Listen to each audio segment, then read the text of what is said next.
Հունիսի 7-ի ընտրությունը ճակատագրական է լինելու, որոշումը չպետք է թելադրված լինի աշխարհի որևէ մայրաքաղաքից, որոշումը պետք է կայացնի հայ ժողովուրդն ու թույլ չտա, որ Հայաստանը կրկնի Արցախի ճակատագիրը։ Ես հայկական օրակարգի կրող եմ, ոչ արևմուտքի մեջ եմ թշնամի տեսնում, ոչ Ռուսաստանի մեջ եմ թշնամի տեսնում, ոչ Մոսկվայում,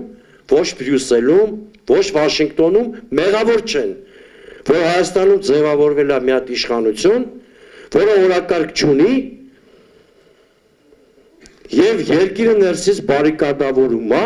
և Հայաստանը պրախատնոյ դվոր է սարքել բոլոր աշխարհաքաղաքական կենտրոնների համար։ Նիկոլ Փաշինյան եւ պատերազմ բառերը հոմանիշներ են, ասում է Դեմոկրատական այլընտրանք կուսակցության նախագահը, անդրադառնալով իշխանությունների հրապարակ նետած հիբրիդային պատերազմ արտահայտությանը։ Եթե Հայաստանում հիբրիդային պատերազմ կա, դա ոչ Ռուսաստանի կողմից է, ոչ որևէ այլ կենտրոնի։ Հիբրիդային պատերազմ Հայաստանի դեմ